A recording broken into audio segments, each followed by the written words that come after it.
राधे। दोस्तों, आज के इस खास और इन्फॉर्मेटिव वीडियो में मैं आपको कृष्ण कन्हैया की प्यारी सी नगरी मथुरा और वृंदावन की सैर कराने के साथ साथ मथुरा और वृंदावन यात्रा की संपूर्ण जानकारी भी बताऊंगा। अगर आप भी मथुरा और वृंदावन को एक साथ घूमने की प्लानिंग बना रहे हैं तो ये वीडियो आपकी बहुत हेल्प करेगा।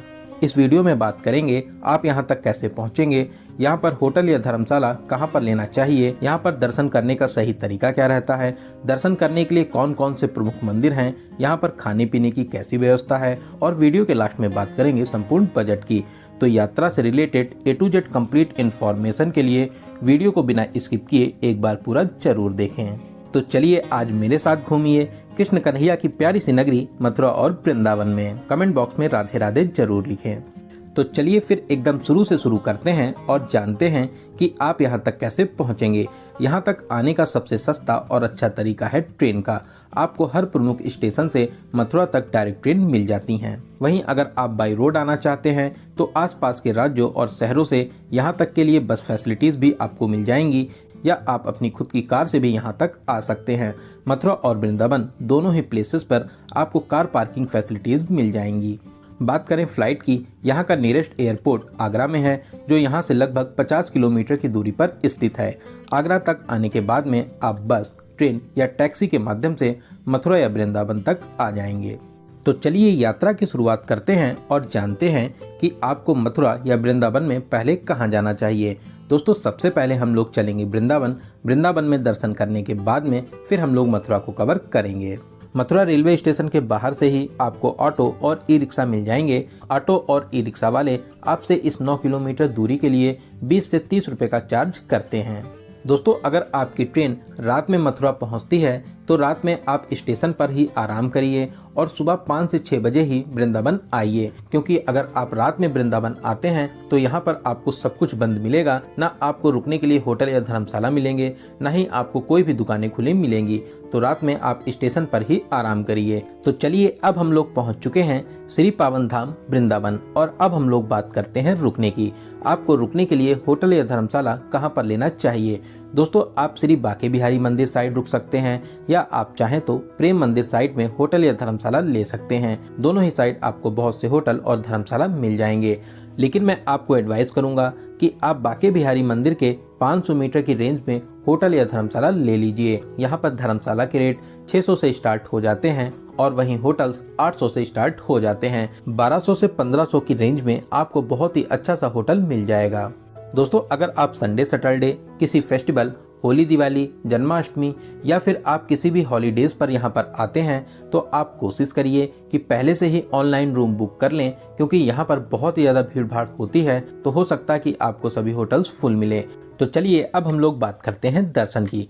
दोस्तों, अगर आप सुबह 8 से 9 बजे तक वृंदावन आ जाते हैं तो सबसे पहले आप बांके बिहारी मंदिर साइड दर्शन कर लीजिए, और शाम को हम लोग प्रेम मंदिर साइड के सभी मंदिरों को कवर करेंगे, क्योंकि शाम को लाइट्स में इनकी खूबसूरती और भी ज़्यादा बढ़ जाती है। दोस्तों, वृंदावन में सभी मंदिरों के खुलने और बंद होने की फिक्स टाइमिंग है। मंदिर सुबह 7:30 बजे खुलते हैं और लगभग 1 बजे बंद हो जाते हैं, और फिर शाम को 4 बजे खुलते हैं और रात में 8 बजे मंदिरों को बंद कर दिया जाता है। तो आपको यहाँ पर टाइमिंग का विशेष ध्यान देना रहता है। तो चलिए सबसे पहले हम लोग चलेंगे श्री बांके बिहारी मंदिर, श्री बांके बिहारी जी के दर्शन करने। पूरे रास्ते मार्केट बनी हुई है, आप यहाँ से फूल माला और प्रसाद ले सकते हैं। तो चलिए अब हम लोग मंदिर में प्रवेश करेंगे। सामने ही आपको श्री बांके बिहारी जी के बहुत ही अद्भुत और प्यारे से दर्शन प्राप्त हो जाएंगे। श्री बांके बिहारी जी के दर्शन कर आपके नेत्र भर आएंगे। बांके बिहारी जी की बहुत ही प्यारी और मनमोहक छवि है, इसको देखकर आप दीवाने हो जाएंगे। दोस्तों, बहुत ही अद्भुत और अलौकिक दरबार है, आप यहाँ पर दर्शन करने जरूर आइए। श्री बांके बिहारी आपकी सभी मनोकामनाओं को जरूर पूरा करेंगे। तो यहाँ पर दर्शन करने के बाद में अब हम लोग चलेंगे वृंदावन के और प्रमुख मंदिरों में दर्शन करने। दोस्तों, ऐसे तो वृंदावन में 5000 से भी ज़्यादा अधिक मंदिर हैं, लेकिन जो सबसे प्रमुख मंदिर हैं हम लोग उन सभी में दर्शन करेंगे। तो बांके बिहारी मार्ग पर ही मार्केट के एकदम लास्ट में श्री राधा वल्लभ जी मंदिर के लिए रास्ता जाता है। सीढ़ियाँ चढ़कर अब हम लोग चलेंगे श्री राधा वल्लभ जी के दर्शन करने। दोस्तों, ये मंदिर भी वृंदावन का बहुत ही अलौकिक और प्राचीन मंदिर है। यहाँ पर आप राधा वल्लभ जी के बहुत ही अद्भुत दर्शन को प्राप्त कर सकेंगे। आप यहाँ पर कुछ देर जरूर बैठें, यहाँ पर बैठकर आपको बहुत ही ज़्यादा शांति और सुकून मिलेगा। यहाँ पर दर्शन करने के बाद में अब हम लोग चलेंगे राधा दामोदर मंदिर में दर्शन करने के लिए। दोस्तों ऐसे तो आप एक मंदिर से दूसरे मंदिर तक ई रिक्शे से भी जा सकते हैं, लेकिन मैं आपको एडवाइस करूंगा आप कुंज गलियों से होते हुए दूसरे मंदिर तक पहुंचिए, क्योंकि इनकी दूरी 100 से 200 मीटर ही रहती है। तो कुंज गलियों से होते हुए अब हम लोग पहुंच चुके हैं राधा दामोदर मंदिर के पास में। मंदिर में प्रवेश कर राधा रानी और दामोदर जी के बहुत ही प्यारे से दर्शन प्राप्त करेंगे। यहाँ पर आप भक्ति भाव में जरूर झूमिए, आपको यहाँ पर बहुत ही ज्यादा अच्छा लगेगा। तो यहाँ पर दर्शन करने के बाद में अब हम लोग चलेंगे अपने अगले स्थान पर, जो है सेवा कुंज, जिसे निकुंज वन भी कहते हैं। निकुंज वन निधि वन का छोटा सा स्वरूप है। यहाँ पर राधा रानी का बहुत ही प्यारा सा मंदिर बना हुआ है। तो यहाँ पर दर्शन करने के बाद में अब हम लोग चलेंगे निधि वन। दोस्तों निधि वन भी अपनी विशेष मान्यताओं के लिए बहुत ही ज्यादा प्रसिद्ध है। ऐसी मान्यता है आज भी भगवान श्री कृष्ण रात में यहाँ पर मुरली बजाने आते हैं और साथ ही साथ 16,000 गोपियों के साथ में रास भी रचाते हैं। यहाँ पर कुछ प्रमुख मंदिर भी हैं, आप यहाँ पर दर्शन कर आशीर्वाद प्राप्त कर सकते हैं। दोस्तों निधि वन बहुत ही अलौकिक स्थान है, आप यहाँ पर दर्शन करने जरूर आइए। निधि वन के पास में ही साजी मंदिर भी बना हुआ है। ये मंदिर भी बहुत ही विशाल और प्यारी शैली में बना हुआ है। आप यहाँ पर राधा रानी और कृष्ण जी के प्यारे से दर्शन प्राप्त कर सकते हैं। तो साजी मंदिर में दर्शन करने के बाद में अब हम लोग चलेंगे श्री गोपीनाथ मंदिर और श्री राधा रमण मंदिर में दर्शन करने के लिए, जो यहाँ से मात्र 200 मीटर की दूरी पर ही स्थित है। दोस्तों ये मंदिर भी वृंदावन के बहुत ही प्रसिद्ध मंदिर हैं। यहाँ पर आप बहुत ही अच्छे तरीके से दर्शन प्राप्त कर सकते हैं। फिर यहाँ पर दर्शन करने के बाद में अब हम लोग चलेंगे कालीदे घाट, जो यहाँ से लगभग 100 मीटर की दूरी पर स्थित है। दोस्तों ये वही स्थान है जहाँ पर भगवान श्री कृष्ण ने कालिया नाग का वध किया था। सामने ही माँ यमुना की पावन धारा है, आप यहाँ पर स्नान कर सकते हैं, साथ ही साथ नौका विहार भी कर सकते हैं। यहाँ पर प्यारी प्यारी नाव में बैठकर बहुत से लोग नौका विहार करते हैं। यहाँ पर कुछ समय बिताने के बाद में अब हम लोग चलेंगे मदन मोहन मंदिर में दर्शन करने के लिए, जो यहाँ से लगभग 1 किलोमीटर की दूरी पर स्थित है। ई रिक्शे में 20 रुपए का किराया देकर अब हम लोग पहुंच चुके हैं मदन मोहन मंदिर के पास में। इस मंदिर को टीले वाला मंदिर भी कहते हैं, क्योंकि ये मंदिर ऊपर टीले पर स्थापित है। दोस्तों बहुत ही प्राचीन और अलौकिक शैली में ये प्यारा सा मंदिर बना हुआ है। आप यहाँ पर मदन मोहन जी के प्यारे से दर्शन कर आशीर्वाद प्राप्त कर सकते हैं। दोस्तों बहुत ही अलौकिक स्थान है, आप अपने लिस्ट में इस मंदिर को जरूर शामिल करें। दोस्तों अगर आप सभी मंदिरों में थोड़ा थोड़ा टाइम देंगे तो आप बहुत ही आराम से 1 बजे तक सभी मंदिरों को कवर कर लेंगे। तो यहाँ पर दर्शन करने के बाद में अब हम लोग फिर से आ जाएंगे बांके बिहारी मार्ग पर। यहाँ पर खाने पीने के लिए बहुत ही फेमस दुकानें हैं। आप यहाँ पर वृंदावन की बहुत ही फेमस मुकेश की लस्सी को ट्राई कर सकते हैं। साथ ही साथ आप देसी घी में बनी टिक्की का भी मजा ले सकते हैं। आप अगर चाहें तो यहाँ पर खाना पीना भी कर सकते हैं। वृंदावन में खाने पीने की कोई भी कमी नहीं मिलेगी। तो यहाँ पर कुछ खाने पीने के बाद में अब हम लोग अपने होटल में आकर आराम करेंगे और 3:30 बजे से 4 बजे के बीच में हम लोग चलेंगे प्रेम मंदिर साइड के सभी मंदिरों में दर्शन करने के लिए। बांके बिहारी चौराहे से आपको ऑटो मिल जाएंगे। 30 से 40 रुपए का किराया देकर सबसे पहले हम लोग चलेंगे वैष्णो देवी धाम में माता रानी के दर्शन करने। दोस्तों बहुत ही प्यारा और विशाल मंदिर बना हुआ है। यहाँ पर माता रानी की विशाल प्रतिमा भी स्थापित है। यहाँ पर बहुत ही अच्छे तरीके से गुफाओं का स्वरूप दिया गया है। मंदिर को बहुत ही खूबसूरती से बनाया गया है। दोस्तों विशाल प्रतिमा के नीचे बहुत ही बड़ा सा हॉल बना हुआ है, जहाँ पर माता रानी का बहुत ही अद्भुत और प्यारा सा मंदिर भी स्थापित है। तो यहाँ पर दर्शन करने के बाद में अब हम लोग चलेंगे अपने अगले मंदिर प्रियकांतु जू मंदिर में दर्शन करने के लिए। दोस्तों ये भी बहुत ही प्यारा सा मंदिर बना हुआ है, आप यहाँ पर भी दर्शन कर सकते हैं। यहाँ पर दर्शन करने के बाद में अब हम लोग चलेंगे वृंदावन के बहुत ही प्रसिद्ध मंदिर प्रेम मंदिर में दर्शन करने। दोस्तों प्रेम मंदिर बहुत ही खूबसूरत और अलौकिक मंदिर बना हुआ है। वृंदावन आने वाले सभी लोग यहाँ पर दर्शन करने जरूर आते हैं। लाइट्स में इसकी खूबसूरती में 4 चांद लग जाते हैं। लाइट्स में ये मंदिर और भी ज्यादा प्यारा लगता है। प्रेम मंदिर में बहुत सी झांकियां भी बनी हुई हैं। आप यहाँ पर कृष्ण कन्हैया को कालिया नाग के ऊपर नृत्य करते देख सकते हैं। यहाँ पर शाम को फाउंटेन शो भी होता है, जिसको देखने के लिए बड़ी संख्या में लोग आते हैं। इसके अलावा कान्हा जी एक उंगली पर गोवर्धन पर्वत को उठाए हैं। इसका दृश्य देखकर आप मनमोहित हो जाएंगे। दोस्तों बहुत ही प्यारा मंदिर है।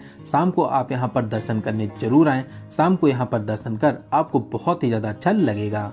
प्रेम मंदिर में घूमने और दर्शन करने के बाद में अब हम लोग चलेंगे इस्कॉन टेम्पल, जो यहाँ से कुछ ही दूरी पर स्थित है। ये मंदिर भी बहुत ही भव्य शैली में बना हुआ है। आप यहाँ पर कृष्ण भगवान और राधा रानी जी के बहुत ही प्यारे से स्वरूप के दर्शन प्राप्त कर पाएंगे। साथ ही साथ आप यहाँ पर हरे कृष्णा हरे रामा की धुन पर जरूर झूमें, आपको बहुत ही ज्यादा अच्छा लगेगा। आप यहाँ पर कुछ देर जरूर बैठें, आपको यहाँ पर बहुत ही ज्यादा शांति मिलेगी। तो इन सभी प्रमुख मंदिरों में दर्शन करने के बाद में हम लोग रात में अपने रूम पर आकर आराम करेंगे। अगर इनमें से आपके कोई भी मंदिर छूट जाते हैं, अगली सुबह आप इनमें दर्शन भी कर सकते हैं। लगभग 9 से 10 बजे अब हम लोग चलेंगे मथुरा और मथुरा के सभी स्थानों को बहुत ही अच्छे तरीके से कवर करेंगे। दोस्तों, सबसे अच्छा रहता है आप वृंदावन से ऑटो बुक कर लीजिए। ऑटो वाले आपको मथुरा के सभी स्थानों पर दर्शन कराने के बाद में आप जहां भी कहेंगे वहां पर आपको ड्रॉप कर देते हैं। ऑटो वाले पूरे दिन के लिए लगभग 700 से 800 रुपए का चार्ज करते हैं। वृंदावन से मथुरा जाते समय रास्ते में बहुत ही प्रसिद्ध कांच मंदिर भी पड़ता है। आप यहाँ पर रुककर दर्शन जरूर करें। छोटे छोटे कांचों के टुकड़ों से बहुत ही प्यारे तरीके से मंदिर को बनाया और सजाया गया है। आप यहाँ पर भगवान श्री कृष्ण के बहुत ही अद्भुत रूप के दर्शन प्राप्त कर सकते हैं। साथ ही साथ यहाँ से कुछ ही दूरी पर पागल बाबा मंदिर भी बना हुआ है। ये मंदिर भी बहुत ही भव्य और दिव्य शैली में बना हुआ है, जिसके नज़ारे देखते ही बनते हैं। साथ ही साथ इस प्रांगण में भोले बाबा और माता रानी जी के भी मंदिर हैं। आप यहाँ पर भी दर्शन प्राप्त कर सकते हैं। यहाँ पर आपको दर्शन कर बहुत ही ज़्यादा अच्छा लगेगा। फिर यहाँ से मथुरा रोड पर ही 2 से 3 किलोमीटर दूरी पर बिरला मंदिर भी स्थापित है। बहुत ही भव्य शैली में प्यारा सा मंदिर बना हुआ है। साथ ही साथ आसपास के नज़ारे आपका दिल जीत लेंगे। मंदिर में प्रवेश कर आप भगवान जी के दर्शन करिए। साथ ही साथ आप यहाँ पर कुछ देर जरूर बैठें, आपको यहाँ पर बहुत ही ज़्यादा शांति मिलेगी। तो यहाँ पर कुछ समय बिताने और दर्शन करने के बाद में अब हम लोग आ जाएंगे मथुरा सिटी में और अब हम लोग चलेंगे मथुरा के बहुत ही प्रसिद्ध मंदिर श्री द्वारिकाधीश मंदिर में दर्शन करने। दोस्तों, ये मंदिर बहुत ही भव्य, दिव्य और अलौकिक स्थान है। यहाँ पर दर्शन करने से आपको नई ऊर्जाएं मिलती हैं। लाइन में लगकर द्वारिकाधीश जी के बहुत ही अद्भुत रूप के दर्शन करेंगे। जिस तरह से मंदिर बहुत ही प्यारे प्यारे रंगों से बना हुआ है, भगवान श्री कृष्ण आपके जीवन को भी खुशियों के रंगों से जरूर भरेंगे। दोस्तों, बहुत ही अलौकिक स्थान है। आपको यहाँ पर दर्शन कर बहुत ही ज़्यादा शांति मिलेगी। तो यहाँ पर दर्शन करने के बाद में अब हम लोग चलेंगे विश्राम घाट। मंदिर के सामने से ही विश्राम घाट के लिए रास्ता जाता है। दोस्तों, ऐसी मान्यता है कंस का वध करने के बाद में भगवान श्री कृष्ण यहीं पर विश्राम करने आए थे, तभी यमुना नदी के किनारे बने इस घाट का नाम विश्राम घाट है। दोस्तों, ये बहुत ही प्राचीन और विशेष मान्यताओं वाला घाट है। यहाँ पर बहुत से मंदिर भी बने हुए हैं। आप यहाँ पर दर्शन कर सकते हैं। साथ ही साथ घाट के किनारे अगर आप कुछ पूजा पाठ कराना चाहते हैं तो आप यहाँ पर पूजा पाठ भी करा सकते हैं। आप अगर चाहें तो यहाँ पर आप माँ यमुना के पावन जल में नौका विहार भी कर सकते हैं। नाव वाले आपसे 200 से 300 रुपए का चार्ज करते हैं। साथ ही साथ आपको विश्राम घाट और यहाँ से जुड़ी सभी मान्यताओं और कहानियों को भी बताते हैं। आपको नौका विहार कर बहुत ही ज्यादा अच्छा लगेगा। इसके अलावा यहाँ से कुछ ही दूरी पर कंस टीला भी स्थित है। आप यहाँ पर भी जा सकते हैं। लगभग 150 सीढ़ियाँ चढ़कर आप ऊपर टीले पर आ जाएंगे। यहाँ पर मंदिर भी बना हुआ है जहाँ पर आप दर्शन कर सकते हैं। इस किले से आपको यमुना नदी और पूरे ही मथुरा के बहुत ही प्यारे से दर्शन मिलेंगे। तो आप अगर चाहें तो यहाँ पर भी घूमने आ सकते हैं। तो इन सभी स्थानों पर घूमने और दर्शन करने के बाद में अब हम लोग चलेंगे मथुरा के सबसे प्रमुख स्थान श्री कृष्ण जन्मभूमि, जहाँ पर जगत के पालनहार भगवान श्री कृष्ण जी का जन्म हुआ था। दोस्तों, ऐसे तो आप यहाँ पर दिन में भी दर्शन करने आ सकते हैं, लेकिन मैं आपको एडवाइस करूंगा कि आप यहाँ पर शाम को दर्शन करने आइए। ऐसे तो ये मंदिर बहुत ही खूबसूरत बना हुआ है, लेकिन लाइट्स में इसकी खूबसूरती में 4 चांद लग जाते हैं। दोस्तों, मंदिर परिसर के अंदर मोबाइल फोन, बैग, जूता चप्पल और कोई भी इलेक्ट्रॉनिक सामान ले जाना मना है। यहाँ पर लॉकर्स बने हुए हैं जहाँ पर आप अपना सारा सामान जमा करने के बाद में रसीद प्राप्त कर सकते हैं। लॉकर में सारा सामान जमा करने के बाद में मुख्य द्वार से प्रवेश कर आप अंदर आ जाएंगे। दोस्तों, बहुत ही दिव्य और भव्य प्रांगण बना हुआ है। आपको ऐसा लगेगा कि आप सच में स्वर्ग में आ गए हैं। यहाँ पर 7 से 8 छोटे बड़े मंदिर बने हुए हैं। आप यहाँ पर दर्शन करते हुए आगे बढ़ते रहें। और अब हम लोग आ जाएंगे जहाँ पर भगवान श्री कृष्ण जी का जन्म हुआ था। कारागार के स्वरूप में आज भी ये प्यारा सा मंदिर बना हुआ है। दोस्तों, यहाँ पर दर्शन कर खुशी से आपके नेत्र भर आएंगे। यहाँ पर दर्शन करने के बाद में फिर हम लोग और ऊपर आकर मुख्य मंदिर में प्रवेश करेंगे।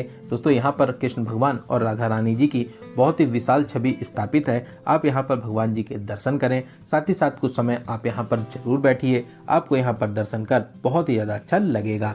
तो इस प्यारे से मंदिर में दर्शन करने के बाद में अब हम लोग बाहर आकर लॉकर से अपना सारा सामान ले लेंगे। तो इन सभी स्थानों को कवर करने के बाद में आप अगर चाहें रात वाली ट्रेन से अपने घर के लिए वापसी भी कर सकते हैं। वहीं आप अगर यहाँ पर रुकना चाहते हैं तो मंदिर के सामने ही आपको बहुत से धर्मशाला और होटल मिल जाएंगे, आप यहाँ पर स्टे भी कर सकते हैं। तो चलिए दोस्तों, अब हम लोग बात करते हैं यहाँ पर आने का सबसे अच्छा समय कौन सा रहता है और आपको कितने दिनों का टूर प्लान बनाना चाहिए। दोस्तों, ऐसे तो पूरे ही साल ही मथुरा और वृंदावन में बहुत ही ज़्यादा भीड़ भाड़ होती है, specially Sunday Saturday, holidays, festival जैसे होली, दिवाली, जन्माष्टमी, रक्षाबंधन। इस टाइम पर तो यहाँ पर हर साल रिकॉर्ड तोड़ भीड़ होती है। वहीं अगर आप कम भीड़ भाड़ में दर्शन करना चाहते हैं तो आप इस टाइम को अवॉइड कर सकते हैं। तो चलिए अब हम लोग बात करते हैं सबसे ज़रूरी क्वेश्चन, बजट की। दोस्तों, मैं मान के चलता हूं कि आप कम से कम 2 या 3 लोग तो यहां पर दर्शन करने आएंगे ही आएंगे, क्योंकि 2 या 3 लोगों में आपका बजट बहुत ही अच्छे तरीके से डिवाइड हो जाता है। तो अगर आप 2 डेज और 1 नाइट का प्लान करते हैं तो आप मान के चलिए कि 2000 से 2500 प्लस ट्रेन टिकट पर पर्सन के बजट में बहुत ही अच्छे तरीके से इन दोनों प्लेसेस को कवर कर लेंगे। वहीं दोस्तों, अगर आपके पास में बजट की कोई भी प्रॉब्लम नहीं है तो आप यहां पर बहुत ही VIP होटल ले सकते हैं। साथ ही साथ आप टैक्सी के माध्यम से पूरे ही यात्रा को कवर कर सकते हैं। तो दोस्तों, यहाँ पर मैंने आपको मथुरा और वृंदावन की हर एक छोटी बड़ी जानकारी को बहुत ही अच्छे और सही तरीके से बताने की पूरी कोशिश की है। अगर आपके फिर भी कोई क्वेश्चन रह जाते हैं तो आप हमें कमेंट के माध्यम से पूछ सकते हैं। बहुत ही जल्दी आपके कमेंट का रिप्लाई दिया जाएगा। दोस्तों, आप इस वीडियो को कहां से देख रहे हैं और आपको ये वीडियो कैसा लगा कमेंट बॉक्स में जरूर बताइएगा। अगर आपको ये वीडियो अच्छा लगा हो तो अपने एक लाइक से हमें मोटिवेट जरूर करें। साथ ही साथ अपने सभी फ्रेंड्स और रिलेटिव में जरूर से जरूर शेयर करें। और दोस्तों, अगर अभी तक आप अपने चैनल यात्रा मित्र से नहीं जुड़े हैं तो प्लीज़ चैनल को सब्सक्राइब कर हमसे जुड़ जाइए। साथ ही साथ बेल आइकन प्रेस करने के बाद में ऑल नोटिफिकेशन को जरूर क्लिक करें, जिससे भविष्य में आने वाले वीडियो आपको आसानी से मिल सकें। तो चलिए दोस्तों, अब मिलते हैं किसी ऐसे ही इन्फॉर्मेटिव वीडियो में। तब तक आप अपना और अपने परिवार का बहुत ज़्यादा ख्याल रखें। आपकी यात्रा सफल, सुगम और मंगलमय हो। जय हिंद, जय भारत।